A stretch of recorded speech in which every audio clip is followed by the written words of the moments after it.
Party gubernatorial debate. We are at Visioneering in Auburn Hills. I'm Charlie Langton from Fox 2 and WWJ. How many people here are for Eric Nesbitt, Ralph Reband, Mike Cox, Perry Johnson? All right, all candidates were invited to appear for this debate, and we have 4 of the main candidates here today. Now, the debate is divided into 4 parts. Each candidate will be given a 1-minute opening statement, followed by a question and answer session, and then an open forum where the candidates could ask each other questions if they want to. And then there'll be a 1-minute closing in this 1-hour debate. Now, let's introduce real quick our panelists right over there. From WWJ, Jackie Page. Caitlin Buss from the Detroit News. And Michigan enjoyer, reporter, and the host of the No BS News Hour, Charlie LaDuff.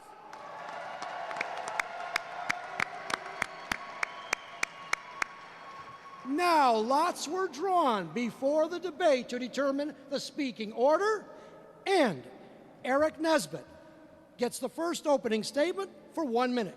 Eric. Well, thank you. Thanks, Charlie. Thanks for showing up today. I'm running for governor so that everybody can make it in Michigan. John James can't even make it to Michigan. Governor Whitmer has never shown up for any of us, and Jocelyn Benson never will.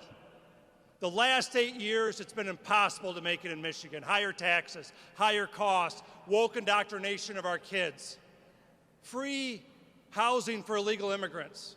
Even during COVID, I couldn't be next to my wife when we found out that our second-born was lost to a miscarriage. I'm running for governor because the last 8 years can never happen again. I'm going to stand up. I'm going to show up. I'm going to show up to repeal the state's property tax. I'm going to show up to repeal the Green New Deal. I'm going to show up to make sure that we stand with President Trump, that no illegal immigrant gets housing or free welfare. All right. That's how you make sure we make it in Michigan. Thank you, Eric Nesbitt. Ralph Reband. Ralph, your opening statement. John James is not here tonight. We are in Oakland County. We are in his district, in his backyard.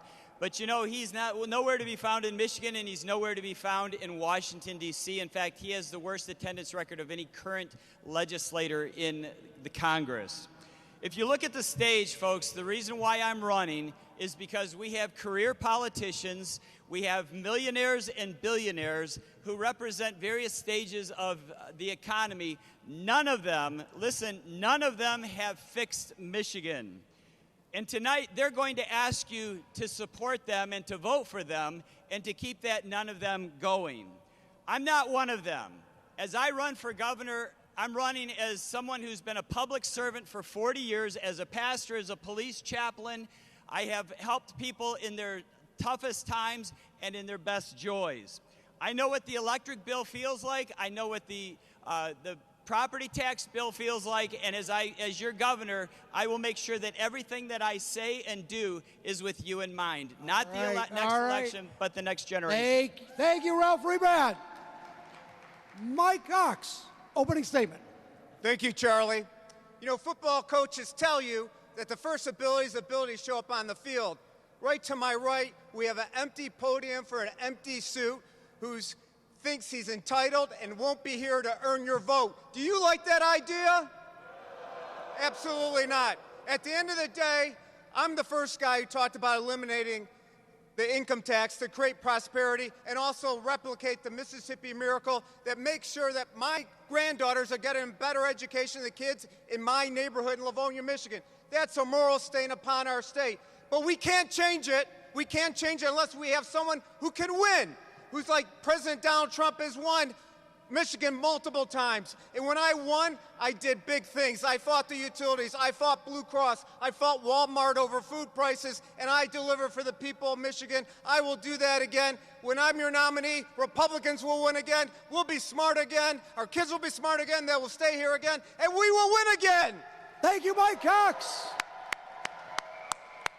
Perry Johnson, opening statement. I'm Perry Johnson.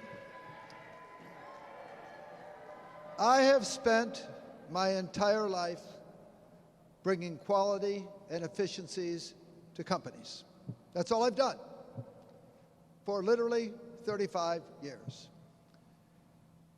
I've brought quality and efficiency to over 60,000 companies. That is my skill set. Now, I intend to bring quality and efficiency to Michigan. And I have had one central theme, and I've been talking about it time and time again. We have to eliminate the state income tax.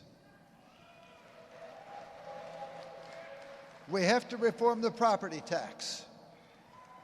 And I am the guy to do it. You wouldn't ask someone whom you don't know, that doesn't have a skill set to work on your mother's heart. All right. I'm the guy that intends to eliminate the tax. All right. Perry Johnson, thank you. All right, now we'll move on to the question and answer part of the debate.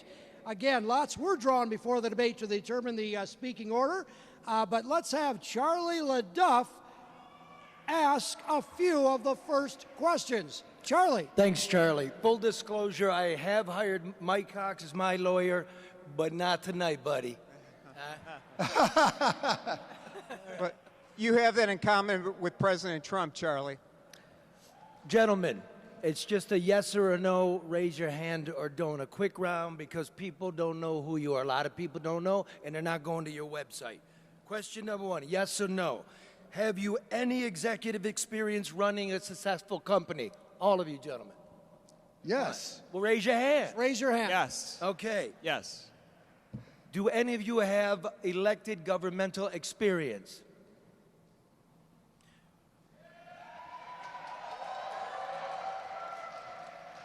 Do any of you have meaningful adult work experience requiring physical labor?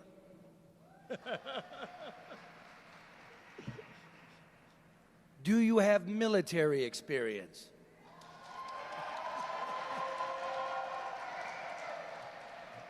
Are you a millionaire? I didn't hear it. No further questions. All right. Jackie Page, please ask Mike Cox a question. You'll get a 1-minute response, and Ralph Rebrat will get a 30-second rebuttal. Jackie? Okay. Michigan's voter rolls and Secretary of State and gubernatorial candidate Jocelyn Benson. Critics, mainly Republicans, say Michigan's voter rolls are bloated with ineligible voters versus Secretary of State and Democratic gubernatorial candidate Jocelyn Benson's defense of accuracy and privacy.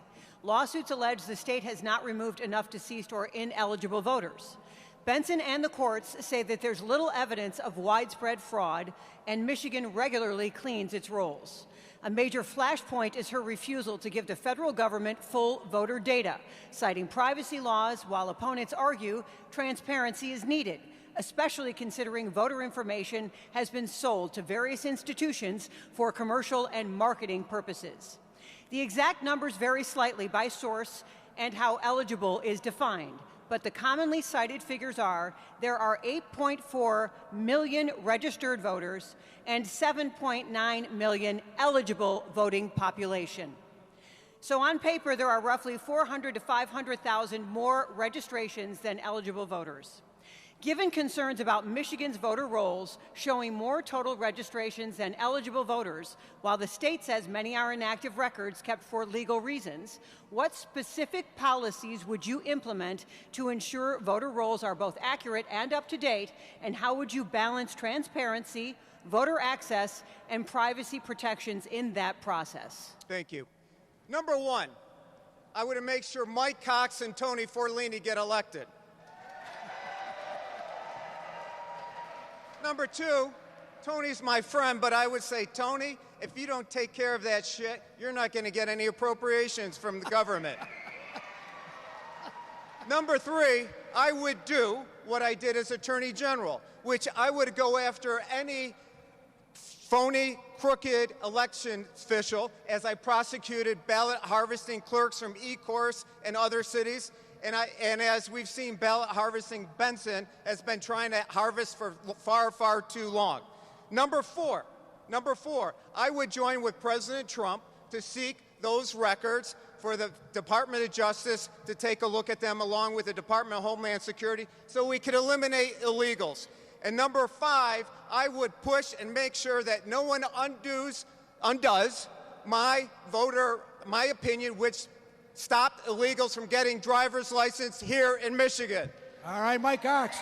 Ralph Rebrat, rebuttal, 30 seconds. Not really a rebuttal, but what I want to do is add to what Mike didn't have. We need to clean up, and we will clean up the qualified voter roll. That's going to happen in the next several months. I am calling for Jocelyn Benson to do that. Secondly, when people go to register to vote, I want a birth certificate and photo ID. When they go to vote, though, all they need is their ID. Friends, we are looking at the biggest mess here in Michigan. We all know that. It was just mentioned by Jackie that there are more people on the voter rolls than qualified people to vote. And so we are going to call her to account, and in fact, we will investigate her with her three things she promoted. Thank you, Ralph. All right, thank you.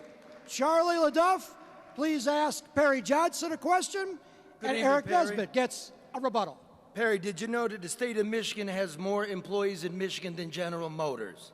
And did you know that only 1/4 of them come to the office at least 4 days a week? Investigations have shown these bureaucrats sometimes work another simultaneous job. So how are you specifically going to get bureaucrats to get their asses back to work if you even plan to do that? You'll notice that you get much more productivity out of people when they come to work. And so we have a policy in a number of the areas where people actually have to go to work. And when I am governor, we are going to mandate that people come to work. In addition, we have to have this mega audit, which is a Michigan efficiency audit. It is an audit that determines the efficiency of the operation. You'll notice President Trump was able to get rid of a lot of jobs. We maintain the same efficiency. This is my business. This is what I do for a living. I'm going to do it for the state of Michigan. Eric Nesbitt, rebuttal. Exactly right. Only 1 out of 5 state workers are actually showing up to work right now. Governor Whitmer had the worst COVID shutdowns in the nation, and yet she never called back the state workers again. As your next governor, on day one, every state worker is going to be called back to the office. If they don't show up, they're done. All right, thank you.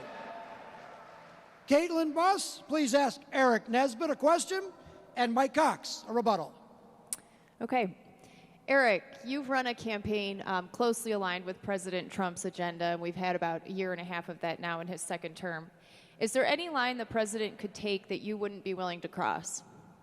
Well, it was a year ago this week when I welcomed President Trump in his 100 days in office, where he showed up to announce the F-15 fighter mission at Selfridge. I was glad to join with him and a great group of people to be able to announce that here in Michigan. I'm fighting to make sure that that happens again. We need a governor here in Michigan that not just is there for a new fighter mission, but somebody that can join with President Trump to deport every criminal illegal from the state of Michigan. A governor that's going to join with President Trump to ban sanctuary cities, to make sure local law enforcement works with state law enforcement, works with federal law enforcement. It's common sense, and President Trump's doing the job to keep our communities safe. As your next governor, I'm going to make sure we keep all of our communities safe. Thank you, Eric. Is that a no? No? Hold on. Mike Cox get a rebuttal. No, I know. Okay. Thank you. If he put land troops into Iran, as a father of a Marine who fought in Iraq, as a father of a naval officer who's served in the Middle East, I would be extremely disturbed, as I think most everyone would be here. But I will tell you this. I'm a fighter, and the president loves fighters. I'm a fighter that the president hired to fight for him the last election day. I've never run against him, and I've never endorsed Governor DeSantis over him, and I won't leave him as long as he sticks true to his values. Thank you. All right, thank you. Charlie LaDuff, please ask Ralph a question and Mike a rebuttal. You ready for me, Ralph? Yes, sir. My Bring it man. on. All right. University of Michigan. The Chinese Communist Party has infiltrated the labs. 50% of the student body is not from Michigan. Two other great public universities, Texas, 90% from Texas. Cal Berkeley, 85% from Cal. What are we going to do to take our premier university and make it work for our kids? First of all, we need to make sure that our students here in Michigan get priority entrance exam. How do you do that when you have no power by Constitution as governor? I can speak from this pulpit on the importance of that and put pressure on them through that. Folks, I'm just telling you, I am tired of the Chinese schools in our schools. China is infiltrating, they're affecting, and they're bringing money into the universities so that the universities will bring in their students. That has to end because we are at war with China, not only manufacturing, but we're intellectually, they're stealing our property, and we will make sure that our people get priority and they don't. All right, thank you. Mike Cox, rebuttal. Well, I don't really have a rebuttal to that, but I do understand why John James didn't come tonight. He makes his living off of exporting jobs to China and doing business with the Chinese in manufacturing. So that explains quite a bit, Charlie. He must have feared that question.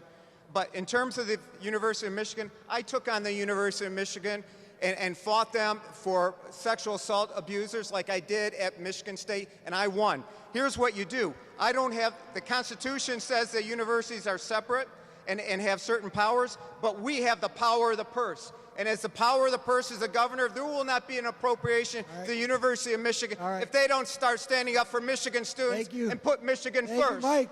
All right. Caitlin, ask Perry a question. Ralph gets a rebuttal. Caitlin. All right, Perry. You ran against President Donald Trump in the 2024 presidential primary. Does that take you out of consideration for a potential endorsement from him? Why did you challenge his bid at that time? You must be joking. I never expected to win. I went up there because I believed we needed to become more efficient. And by the way, President Trump obviously thought the same thing. I'm the only one on the stage here that spoke at the convention. And President Trump said a lot of good things about me. And by the way, it's very important that we realize that President Trump may very well be one of the greatest presidents in the history of this country. He is willing to do just about anything in order to get the job done, and he doesn't care what the people are thinking or saying. Even if they don't agree with him, he just goes out there and does it. And when he had to trim the budget, why do you think so much emphasis was played on the cost of everything? Because I ran in that election and wrote a book, 2 Cents to Save America.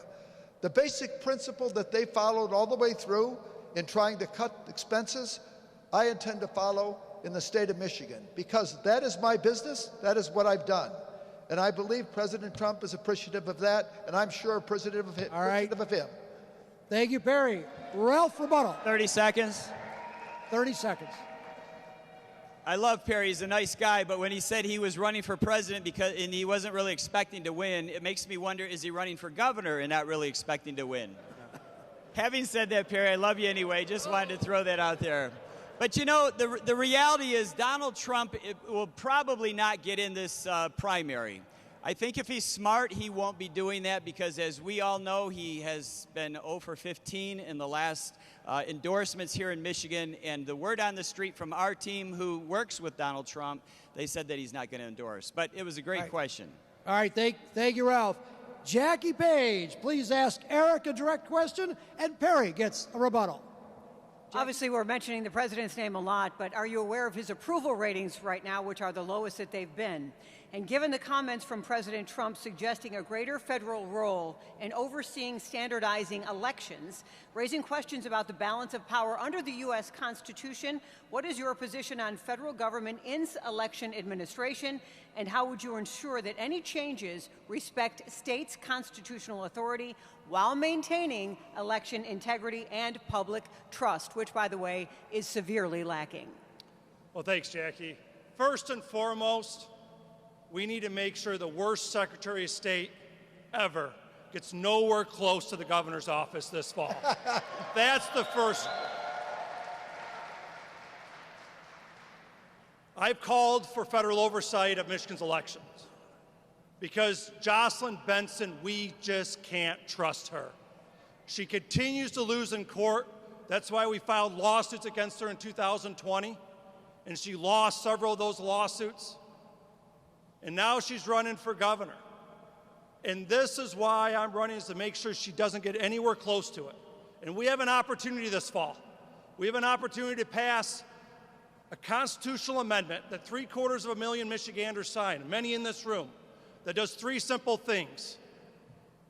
Cleans up the voter rolls, photo ID to vote, and make sure that no non-citizens can vote. Let's get it passed. Let's get it done. All right, thank you, Eric. Perry, rebuttal. You realize that we're trying to get a bill passed, and President Trump is in charge of trying to get this bill passed, where it requires a voter ID. Now, how can anyone possibly argue with that at all? So when you talk about getting involved in elections, I don't think we can sit by the sideline and just ignore it, because we know we have a problem. It's no secret that when you had the election under Biden, there were an extra 5 million people voting. Where are they now? Something is wrong, and it has to change. All right. Thank you, Perry. All right.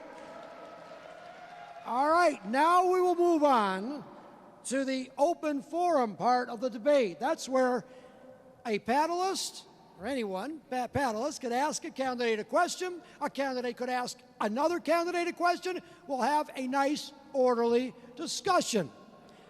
Charlie LaDuff, please start this portion of the debate. Audit, schmaudit. I never heard of offering people a cut before you did the audit. That's just simple math. So let me give you some simple math. 1 out of every $15 spent by the state of Michigan is for nursing homes. The nursing homes are privately run, paid for by the feds. That money comes with strings attached. You just can't audit it away. They'll take your money. And they're supposed to be regulated by the state. We have some of the worst nursing homes in the country. One major change just went bankrupt. People are quitting the business. Now, question. We've never had a true accounting of what happened in the nursing homes. I believe we do want that, do we not? We do. So, two parts. Can you commit to a real investigation into what happened in the darkness? And after that audit, what right now do you think would be your plan to fix end-of-life care in this state? Who is this for, Charlie? Somebody grab it. Let's see who's the Ted, governor. Ed Cox, Mike, go ahead. The bottom line on this Right is, here. So, Charlie, I'll start with this. In terms of auditing, people can talk about audit, reducing the size of government, but I've slashed the size of my office 20%, while our caseload went up 10%. So I've done it. Others can talk about it, but I've done it. In terms of auditing nursing homes and getting to the bottom of it, I plan to work with Doug Lloyd. I will order the Department of Health and Human Services to give Doug Lloyd all the information he needs, because he's going to be our Attorney General.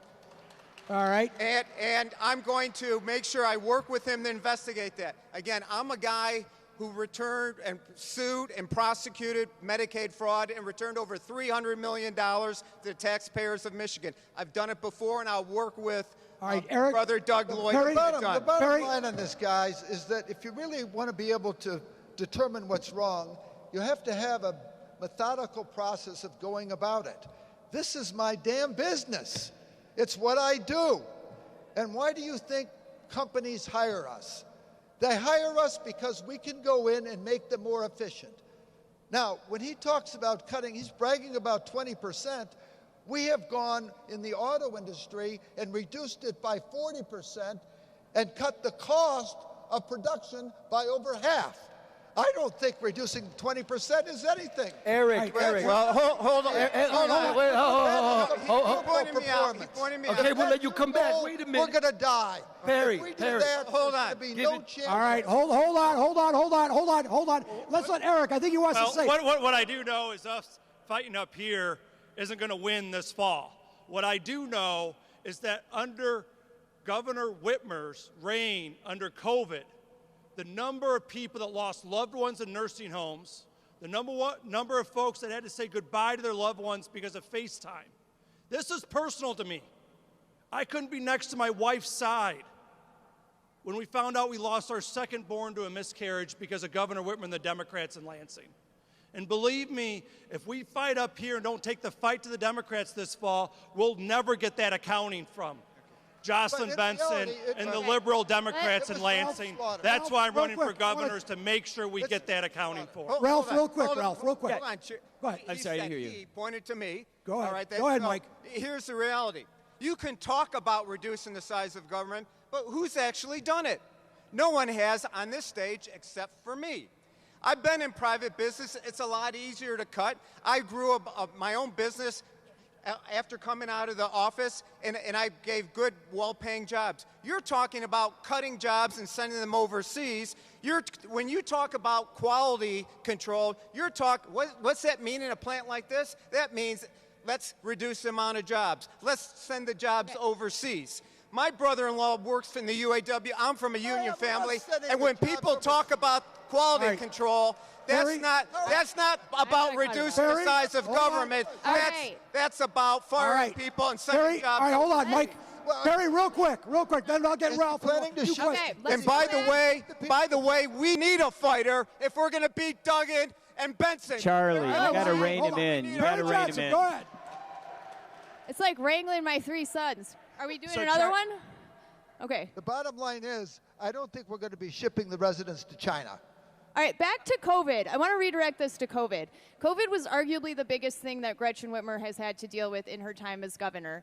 There is a high likelihood that there could be another pandemic for reasons that we don't understand very well. Again, in your term, if one of you should win, what are the first 3 things you do when faced with a global pandemic, quote unquote, on day 1?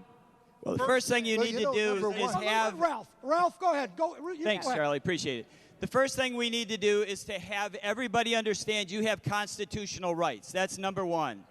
Number 2, my medical advisor who has agreed to come on with me, which I've been getting people involved already at interviewing folks, understands the difference between an expert and what it means to have randomized controlled trials and peer-reviewed studies. Those 2 things are much higher than the so-called experts. If you're liberal, you rely on the experts. If you are a conservative, you rely on the science, and you're willing to put your thesis in front of your peers to determine whether or not it's true or not.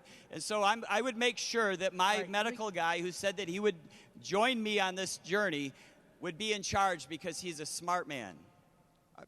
Go ahead. Okay. Other questions? I'll tell you one thing. The bottom line on this is that she actually coerced people to go into the nursing homes when they had COVID. Now, think about the people that are the most vulnerable. When you are elderly, when you are infirm, you're obviously more vulnerable. So she, by the very definition of that move, increased the probability that those people in the nursing homes were going to die. That had to be the single stupidest thing in the world. It was. They did the same. They did the same thing in New York. It was. Voted out of office. Gentlemen, we know that.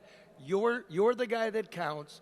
You're the guys that minister to them. You're the one that's supposed to hold them to account. Right. And you were on the oversight committee. Right. So what happened and where are we going? My mother fell down. She has to go to rehab. She doesn't want to go to rehab. You wanted to told us at the hospital today? Do not send her into the facilities. So I'm asking, Perry, you said it right, It was the stupidest thing. We don't know how stupid. Where are we going? Where will you... Charlie, here's where we go. We are going to investigate Whitmer and the decisions that were made. We will prosecute anyone who's involved with the screw-up, and we're going to make sure that those families are comforted knowing that their parents died in some resemblance of decency. That cannot happen anymore. It will not happen under my administration. We will make sure. And the difference is, Charlie, I have the moral courage. I've been calling people out on what they've done wrong my whole career, and I'm willing to do that. I'm willing to call out Benson. I'm willing to call out Whitmer, even if she's gone, because this is something that we cannot let go. All right, let's... It was manslaughter. One more on this and another topic, okay? Okay, go ahead. Anybody want to throw it out real quick, Mike? Mike, real quick on yes, this? Thank you. So, Charlie, getting back to that, my 94-year-old dad had to celebrate his 94th birthday after 7 weeks in isolation. I had to pay too early to take him a Guinness beer. And he called me up later in the day, and I said, Dad, it's horrible what the governor's doing to you. You can't even see my mom, who's 3 doors down from you. And he said, son, I got through the bombing of the Germans in World War II. I fought the Chinese in Korea, and he gave me strength. So what do we do to get back to Caitlin's original answer? Number one, we do what public health authorities, what was the consensus before Fauci came along and ruined it, which is use herd immunity, number one. Number two, for the vulnerable, with morbidity rates and seniors, protect them. But let regular folks go about their regular business so that they can keep employed, so they can keep building their jobs, so their children can go to school. In Mississippi, all right, my children are the benefit of the Mississippi Miracle. There, they did not shut down schools. And my autistic special ed granddaughter, I love her, she got through, and she could have never progressed to where she's now mainstreamed had they made her look at a screen as a 5th grader. Can you imagine that? So we know what to do for the future. And as a Marine, a homicide prosecutor, and an AG who got things done, I know how to handle unexpected circumstances. Let's get another question. Who's got one from the panels? Jackie, go ahead. All right. Well, we definitely need to talk about affordability right now because Michigan residents are hurting. And over the last couple of years, let's talk about not only government, but also the utility companies. The last 2 years, DTE has sought and received repeated rate increases from the Michigan Public Service Commission, including $217 million approved in early 2025 and $242 million approved in 2026, with a new $474 million increase requested this week. Given this near-annual cycle of rate hikes, despite ongoing concerns about affordability and reliability, and more than $1 billion in approved increases since 2020, what specific reforms would you pursue to hold regulated utilities accountable? Eric, go ahead, take that one. That's a great question, Jackie. As I travel the state, been to all 83 counties, people are struggling under Gretchen Whitmer and the Democrats' majority in Lansing. They are struggling. The average family makes $9,000 less per year here in Michigan than they do nationally. And yet we pay the highest rates of energy, highest rates of insurance, highest rates of property tax in the Midwest. As I travel around the state, I was talking to a guy up at Gladstone a little bit ago from Tennessee. He moved here from Tennessee. What would you do, though? Charlie, Charlie, I was going to say, people don't want to hear stories. They want answers. This is important because you add up the cost of property taxes, energy, insurance, and he goes, I'm paying $5,000 more per year. Charlie, do we need to change the Michigan Public Service Commission? Yes. Jackie, I have your answer. Jackie, there's a number of things. Hold on. I'm going to let Eric. Let's lay it out. Let Eric finish, but answer the question. What would you do? We need to repeal the Green New Scam that's industrializing hundreds of thousands of acres of our farm and forest lands. All right. That's first and foremost. All right. Let's get Mike Cox. Look, I agree with Eric. We need to repeal the Green New Scam, which over the next 5 years is going to add $30 billion to your bills. That's $3,000 per every single citizen. That's number one. Number two, we're going to have to appoint new PSC members who respect the idea of affordability and access. Number three, we're going to have a governor who actually fights and gets things done, like I did when I was Attorney General, when I saved ratepayers $3 billion when the governor and the legislature failed to act. Right. What we have to do is we have to elect a winner who's going to do some All right. serious stuff. Perry Johnson, do you disagree? Do you disagree with those two? Are there any rules in this debate whatsoever? So the bottom line on this is that I laid out a plan of what we needed to do. It was a 5-point plan. We have to start by we have to eliminate these subsidies. You understand what's happening now with the data centers. In other states, the data center people that come in have to supplement the increase in the augmentation in the cost of energy. We don't here. In fact, we give them breaks, tax breaks. We have to make a limit on how much we really have to pay. So when you take a look at your bill, you have to realize you've had 2 increases, and that is because we have decided to give breaks to the data centers.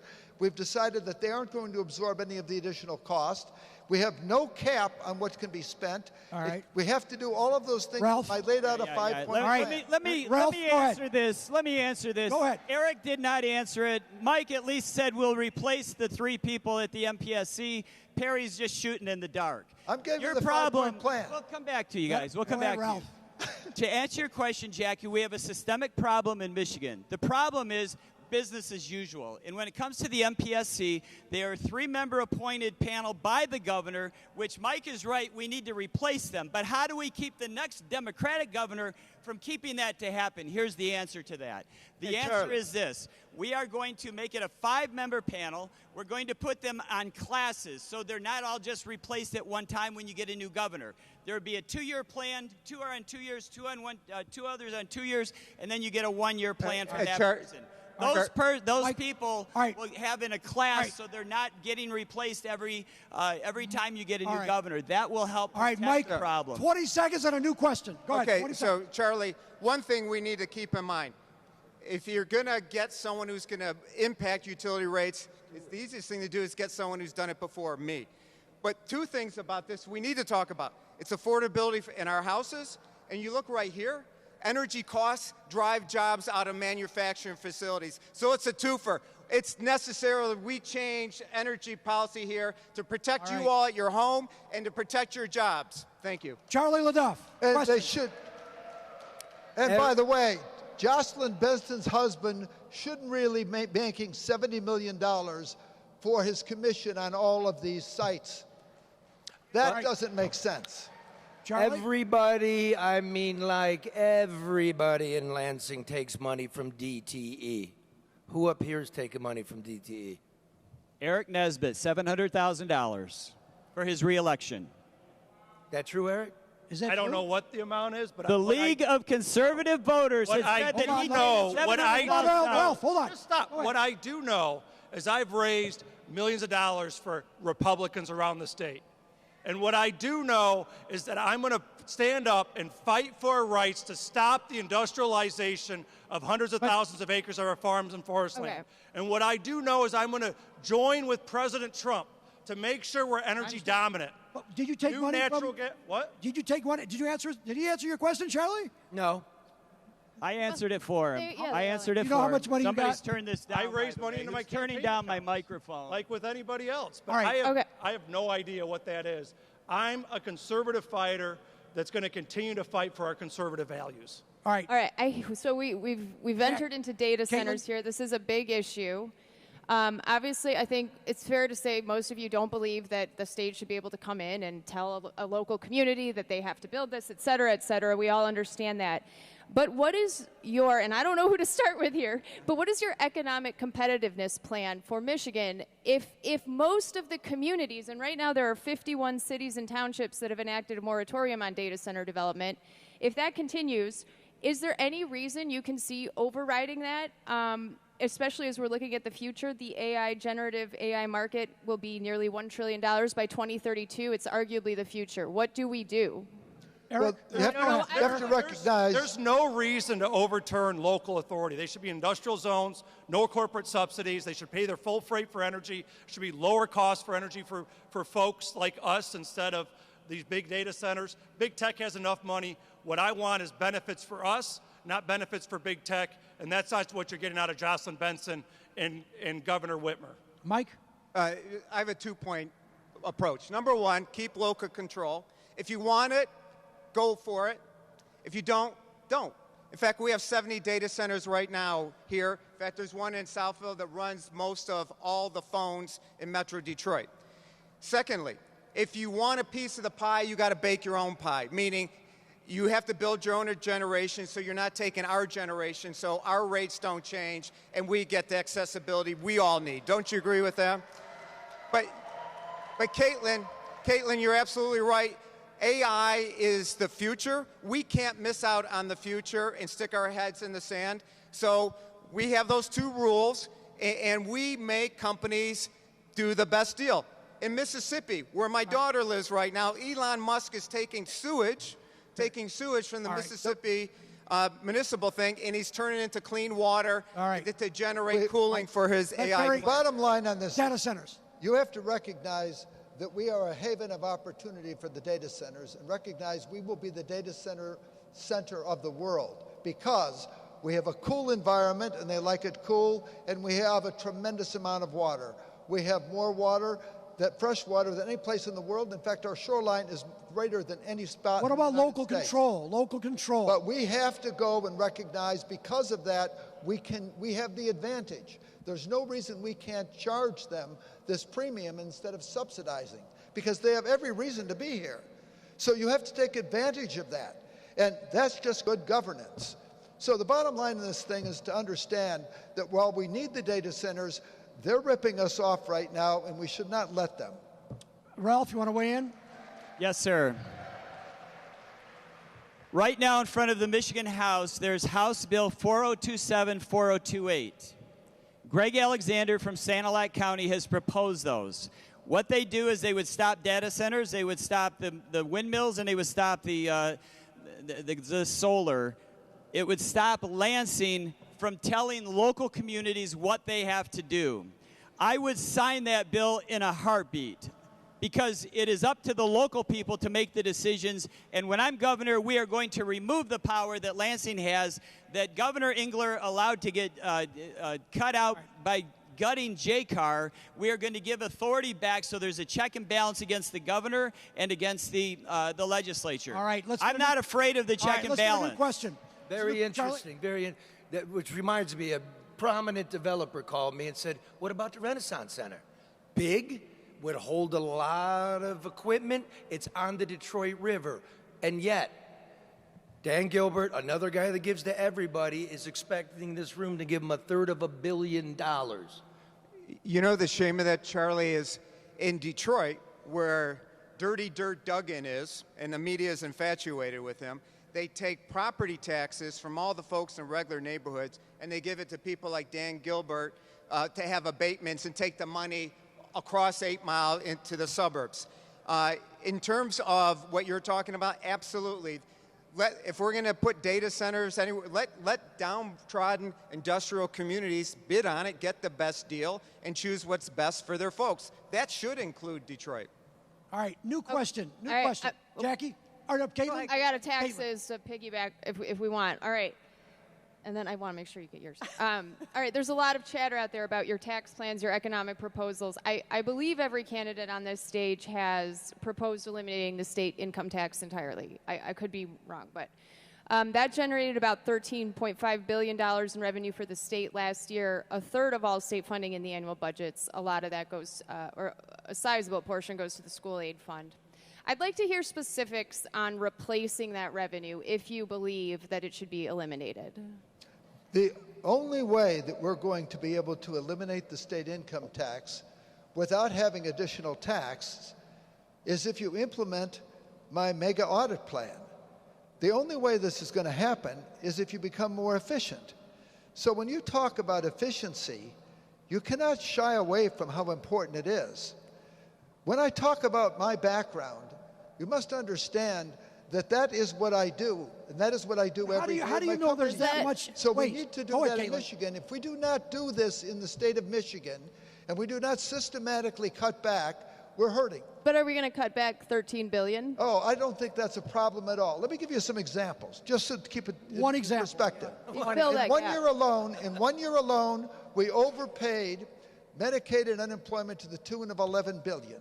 Do you know that we've spent almost $1 billion trying to increase the speed of the Amtrak freight by 10% and we didn't succeed? Do you know that we have a plan of $1 billion a year to try to ameliorate the quality of our education and reading for people 4th grade and under? And not only did we not ameliorate it, it got worse. We were 26th in the country when she took over, and now we are 44th in the country. All right, Eric. We spent so much money on a study to measure the effectiveness of studies. I could go on endlessly. I could be talking till the next hour on all the things we do. But notice that they're shutting me off because I have so many things that they can eliminate. Thank you, Perry. This is the first problem with the question. It's not how much money stays in your pocket. It's how much money stays in Lansing pocket. That is wrong. We need to look at it the other way. How much do we keep in your pocket? Over the last 8 years, Governor Whitmer and the Democrats in Lansing have increased spending by over $30 billion. How many of those budgets did you vote for, Eric? That is twice the rate of inflation. And just half of that would have done away with the state's income tax. But the bigger priority as I go around the state isn't the state income tax. I believe if we're going to compete and win, we got to do away with it. But I want to eliminate the state property tax first. That's what needs to happen. That's what I'm going to do as the next governor. All right, Mike Cox. Mike. Thank you, Charlie. It can't happen. Thank you, Charlie. Thank you. Mike, go ahead. Thank you, Perry. Thank you. Perry, I'm trying to answer. Please, Mike. Perry, hold on. Mike, go ahead. All right. So number one, Caitlin, you're great, but you make an assumption that revenues don't go up. Okay, what was the Bush tax cut about? What was the Trump tax cut about? What was even the JFK tax cut about? What's going on in Florida and Texas and Tennessee? Revenues are actually going up because they eliminated the property tax, or income tax, which, by the way, I declared on tax day last year, so I love it that everyone's joining. They also have massive tourism. And number two, they have major tourism. Let me finish, Jackie. Let me finish. Absolutely. But you know what? New Hampshire doesn't have massive tourism, and they make it work. Wyoming doesn't have massive tourism, and they make it work, right? Tennessee doesn't really, and they make it work. So what else you do? You have to slash the size of government, which, by the way, I've done before. How do we do that? Well, simple stuff. Like we stopped doing cash payments of $250 million, which Governor Whitmer is trying to do this year. Cash payments without any paperwork. Cash payments without any paperwork. What kind of government runs that way? Number two. No, hold on. I got what about the money left. I know. I wish we had more time. I got about 4 minutes left. I have to wait. Ralph, go ahead, real quick. 30 seconds, Ralph. 40 seconds. 30. Everybody on this stage is in favor of removing income tax first. That's what you just heard. The reason why is that benefits the wealthy. You won't get 47-47 that Perry's promising you because everybody's done studies. Actually, he's going to get $7,000. Let me because finish. That is so the here's average. my point. He is way above average. All right, here's my point. Hold on. Perry. Can you turn down his mic? Perry. Here's my point. Ralph, Charlie, here's my point. I just want to finish. 10 seconds. This is important. Removing property tax first helps everybody. That's what I'm in favor of doing. What about if you don't have property? Hold on. Or whether you own your home. Hold on. We got to do one more new topic. I only have 3 minutes left. One panelist, new topic. Go ahead. All right. Are you, just depending on who the candidate becomes, will you support that candidate no matter what? Yes. Absolutely. Yes. All right, I got a next one real quick. Look, nobody did a day in jail for Flint. Somehow we fixed it. Somehow political criminals never go to prison. Now, under Mayor of Detroit, Mike Duggan, we're finding that Detroit was a victim of mass poisoning, contaminated dirt thrown into holes. That's it right. spilled over to Southfield, another county. That's right. The people there did not do that to themselves. They are the victims of their government. Do you make a commitment to the people that I live with that you will come to their aid if elected? Charlie, I'm the only one on the stage. My man right there, he said yes. Ralph said yes. Yes. Yes. Perry, yes? Yes. Yes. Yes. 100, then Detroit and Southfield, take a look. But keep in mind, I think you've got that Pulte was doing it for free.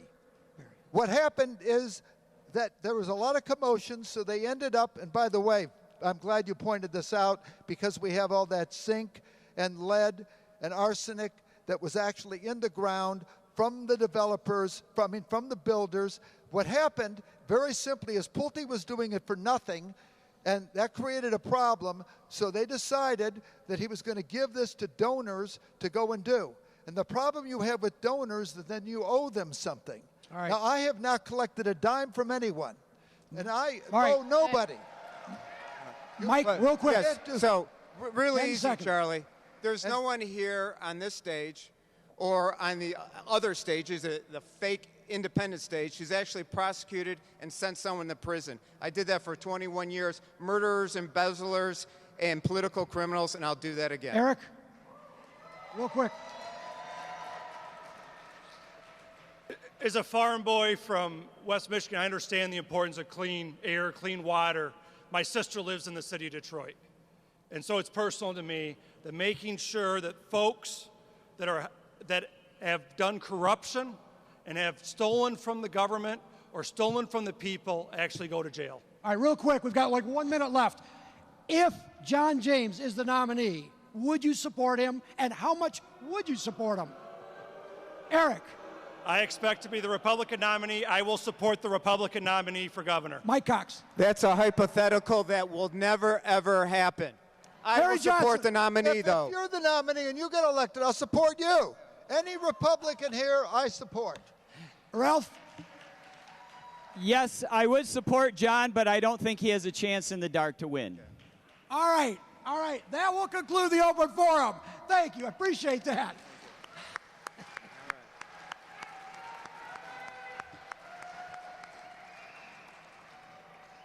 Closing statements. 1 minute. Let's start with these. They were all selected before the debate. Eric Nesbitt, first closing statement. 1 minute. The last 8 years has been tough for Michigan. It's been tough to make it with hardworking families, our job creators, and our kids.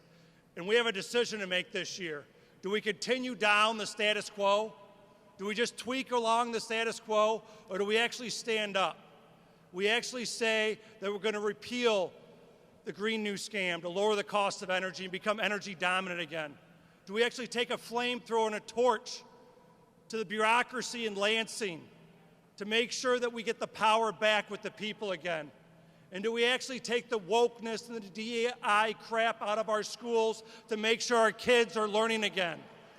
As your next governor, I'm going to stand with President Trump to ban sanctuary cities, to make sure that we deport every criminal illegal so everybody can make it in Michigan again. Thank you, Eric Nesbitt. Ralph Rebat, 1 minute closing. You're all aware that the American dream has been chipped away. Politicians, career politicians, have handed billions of your tax dollars to corporations and their friends, their billion-dollar donor friends. They let illegal immigrants into our country and tell you that that's a good thing. However, they want you to show birth certificates for how somehow that's offensive. They put men in women's bathrooms and told your kids to keep secrets from you. I have had enough of the typical political speak. I'm tired of politicians making excuses about Gretchen Whitmer. If they get elected and they have a Democratic House and a Democratic Center, they'll be whining 4 years from now that they couldn't get anything done. Friends, winners find a way. You get out there and you get it done. I've been doing that my whole life. I married my wife at 18 years old. This is our 50th year to celebrate our anniversary. 4 kids, 21 grandkids. Michigan's worth fighting for on this 250th anniversary of our country. Our founders pledged their lives, their fortunes, their sacred honor. I pledge the same to you in this room and to everyone in Michigan. Thank you. Ralph Rebat, everyone. Mike Cox. Thank you. Let me ask you this. Do you want to win again? Well, we need to do what the convention did. We picked Tony Ferlini. We took Doug Lloyd because they actually beat Democrats. These are good people, but the only person who's actually beat a Democrat that's on the stage is me. That's why President Trump hired me. I'm a fighter. I will fight for you. I fought the utilities. I fought Blue Cross. I did it before. I'll do it again. I know how to create jobs. I did it in the private sector. At the end of the day, you have to ask yourself, do you want Republicans to win again? Do you want Republicans to win again so our kids get smarter again and we get more prosperous again? If you do, you have to pick a winner. That's Mike Cox. Join the team. We're going to do it this year. Let's go, baby!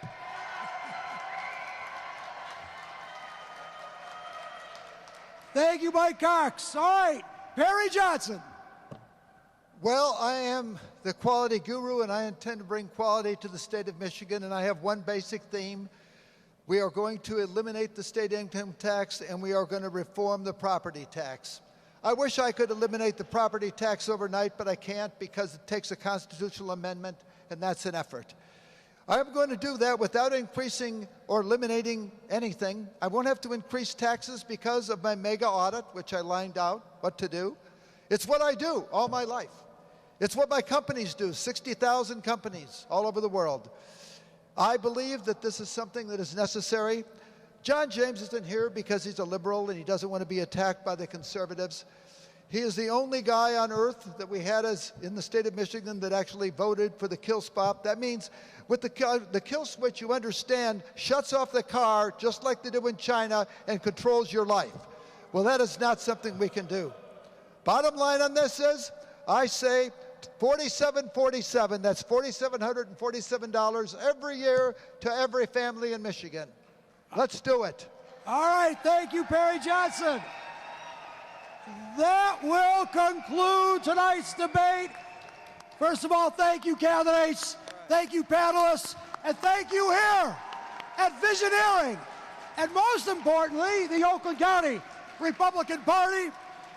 You can review this debate on Fox 2 WWJ. Remember, vote Tuesday, August 4th. Thank you, and have a good night. You've been watching a CBS News Detroit special presentation of the Oakland County Republican Party gubernatorial debate. And a fiery debate it was. We will have a recap tonight at 11 o'clock on CBS News Detroit. And of course, you can always get the latest updates on our website or the CBS News app. Thanks for watching.